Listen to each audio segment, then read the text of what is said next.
Anda masih menyaksikan Inside Story. Dari tahun ke tahun, sebaran pemain judi online semakin meningkat.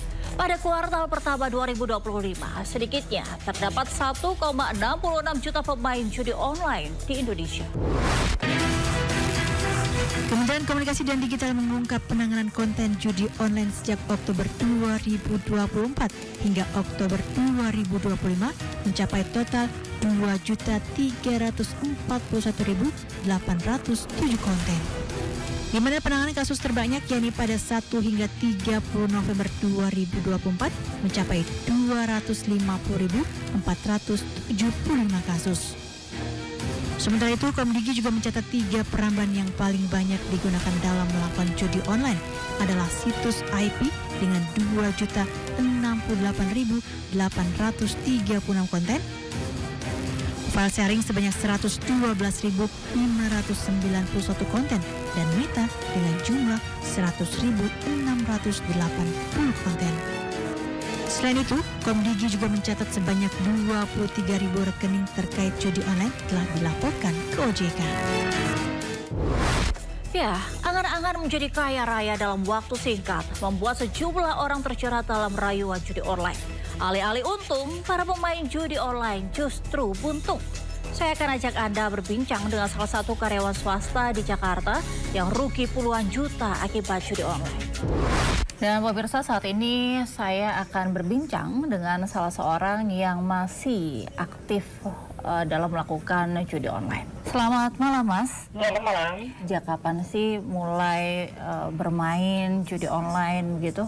Awalnya itu sejak setelah COVID lah 2020 udah mulai. Awalnya ya main receh. Main receh tuh gimana, Mas? Dan apa sih yang jadi kayak pertama kali tertarik gitu pada waktu itu? Sebenarnya dari awal melihat teman-teman di tongkrongan main. Lalu sekarang apa masih bermain atau sudah berhenti? Tapi masih bermain. Kalau masih bermain, mungkin bisa disampaikan sudah 5 tahunan lebih gitu masih bermain judul ini, alasannya apa, Mas? Sebelumnya untuk mencari kekayaan awalnya. Iya kan, karena kondisi keuangan, kondisi saat itu kan ekonomi lagi berantakan karena akibat COVID. Makanya coba peruntungan dari judi online. Awalnya sih sebenarnya judi online dari bola.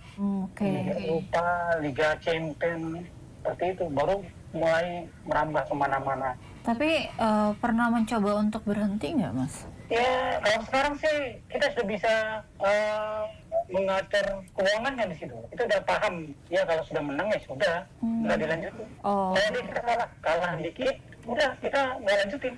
Biarin aja sih duitnya. Oh gitu. Jadi kalau selama rentang waktu yang Mas bermain judul ini mungkin bisa dikasih tahu gitu, udah rugi berapa atau mungkin pernah menang berapa begitu? Kalau total kerugiannya berapa ya? Tapi saya pernah kalah 39 juta, pernah kalah 20. Porsi menang atau kalahnya tuh gimana, Mas? Lebih banyak mana? Lebih banyak kalahnya. Lebih banyak kan kita kecil-kecil kan. Ada pengaruhnya nggak sih, Mas, ke keluarga? Hubungan dengan keluarga mungkin atau mungkin dengan psikologis. Kadang kan kalau misalnya kalah sampai yang marah atau gimana gitu, mungkin ada yang bisa dibagi gitu pengalamannya, Mas? Kalau saya gimana ya, kadang-kadang kita jadi malas keluar. Karena kita kan fokusnya ke judi online kan. Jadi kita malas cari duit, malas melakukan aktivitas di luar seperti biasanya. Itu aja sih. Tapi kalau untuk mengganggu dapur, enggak lah. Jangan sampai. Oh, jadi sama Masnya dibatasin sendiri gitu? Iya. Pernah nggak ada kayak dari istri gitu mungkin kayak, udahlah jangan dilanjutin lagi, ini nggak baik. Kita kan mainnya nggak ada yang tahu, Mbak. Istri pun nggak tahu gitu? Nggak ada yang tahu. Maupun keluarga lainnya itu nggak tahu semua? Oh, nggak ada yang tahu. Jadi kita mainnya di waktu yang tengah malam. Kan tadi Mas bilang bersama dengan teman-teman juga tuh. Ini teman-teman yang circle-nya tuh atau lingkupnya tuh yang keluarga tahu atau yang istri tahu atau yang adalah khusus sendiri gitu? Ada teman saya malah sampai jual motor. Tapi mereka nggak tahu kalau saya itu main juga. Oh, jadi sendiri-sendiri aja gitu ya, Mas? Iya, sendiri nggak ada. Oh, oke. Tapi Mas kurang nongkrong nih. pulang nongkrong jam 11 malam jam 2 baru kita mulai main. Oh, tapi ini nggak pernah apa ya? Itu kan kayak situs gitu ya, dan sekarang tuh kan gencar-gencarnya kayak pemerintah itu lagi nyidak atau mungkin tutup situs-situsnya gitu. Mas pernah ada pengalaman yang kayak, loh kok ini di blok atau gimana gitu? Ya, saya belum pernah mengalami. Teman saya banyak yang terkapar gara-gara judi online. Terkaparnya tuh gimana Mas? Mungkin ada pengalaman dari mereka yang bisa dibagi? Jual emas gini istrinya, sampai anak juga nggak dikasih makan. Wah, banyak. Ya, sebenarnya tuh kalau dari sepengalamannya Mas, yang buat jadi addiction tuh apa? Yang buat jadi ketagihan judul tuh? Awalnya saya nggak bisa ngatur gitu, enggak. Saya main hajar aja. Makanya kadang-kadang sampai kalah puluhan. Tertariknya kan kita dikasih, untuk awalnya kita dikasih tuh menang. Jadi kita kan semakin terpancing. Kita ikut terus. Menang sekali, kalahnya 3 kali. Kan mesti bisa mereka yang atur kapan kita bisa menang, kapan kita bisa kalahnya. Oke. Jadi emang menurut Mas sendiri itu kayak ada permainan juga di situ ya, supaya membuat para pemainnya tuh bertahan untuk bermain gitu. Iya, jadi mereka kan membuat kita seperti merasa ini pasti bisa menang ini. Jadi kita digantung, seleranya digantung begitu. Gantung sambil terus ngasih duitnya itu ya? Iya. Awalnya saya begitu. Tempat jual-jual apa gitu Mas? Sampai jual motor loh dulu. Okay. Jadi jual satu, mainkan sampai 3-4 motor itu. Kan tahu nih, kalau ini sesuatu yang lagi diberantas, gencar diberantas sama pemerintah begitu. Nah Mas sendiri gimana menyikapinya? Masih mau atau ada rencana untuk berhenti? Atau bagaimana nih nextnya dengan adanya situs judul ini? Kalau saya lebih bagus diberantas, jangan ditiru maksudnya kalau itu. Baik, terima kasih banyak ya Mas atas waktunya. Sudah berkenan berbagi pengalaman menggunakan judul ini. Tapi seperti yang tadi Mas bilang, kalau bisa diberantas.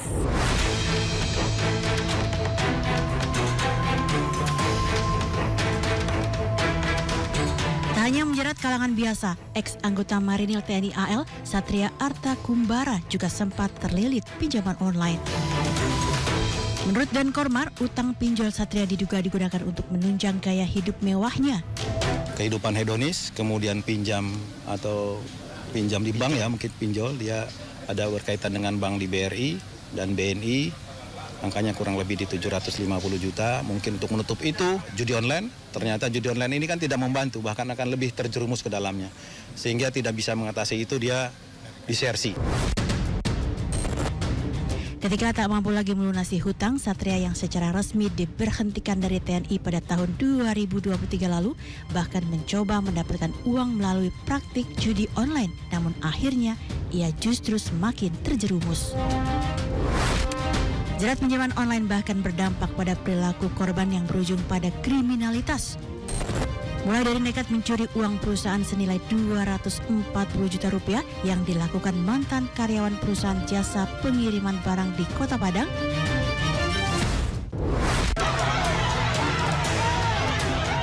hingga aksi pembunuhan pegawai BPS asal Magelang di Halmahera Timur, Maluku Utara dengan motif karena sakit hati tak diberi pinjaman uang untuk membayar hutang pinjaman online. Sementara itu, masifnya arus digital, terutama banyaknya aplikasi game online yang menyasar anak-anak dan remaja juga semakin meresahkan. Ini dibuktikan dengan adanya kasus remaja yang nekat mengakhiri hidupnya akibat depresi dan kecanduan game online di Jember, Jawa Timur. Ya, pemirsa yang sorry, saat ini saya sudah terhubung dengan salah satu orang yang pernah terlibat atau terjerat pinjaman online. Halo Pak, selamat malam. Malam, Mbak. Ya. Pak, ini mungkin bisa diceritakan gitu ya, alasan pertama ketika memutuskan nih Bapak untuk melakukan pinjaman online. Saya dulu tidak pernah minjem apapun, tiba karena kebutuhan semakin tahun naik, teman juga nggak ada yang bisa nolong. Dari situ saya merasa bayaran memang pertama-tama mampu. Lama-lama dari lubang ke lubang. Dari situ saya udah mulai tuh menyerah. Dan ternyata ada salah satu pinjol ilegal yang jebolin saya. Ketika itu tiba-tiba saya merasa berutang di salah satu pinjol. Itu yang bikin saya malas bayar akhirnya. Kok data saya bisa, sedangkan saya cuma 3 aplikasi waktu itu. Kenapa saya ditelepon puluhan DC dan APK mana banyak banget dari APK dengan ancaman. Itu yang bikin saya terjerat dan akhirnya aku memutuskan legal buy semuanya. Yang teror saya dan saya merasa masuk ke rekening saya, sedangkan rekening saya tidak masuk sama sekali. Datanya disebarluaskan. Jadi bisa disebut penyalahgunaan data ya Pak ya? Menggunakan data Bapak. Ada yang nelpon, itu yang bikin saya bingung itu. Jebol sekitar 50 juta. Saya suruh bayar ancaman apapun, segala macam apapun, diancam semua diancam. Lalu telepon, WA, semua saya diemin. Saya udah bilang, saya tidak pakai. Kalau saya pakai cuma 3 juta. Apa terbukti memakai, terserah. Saya bilang tidak pakai.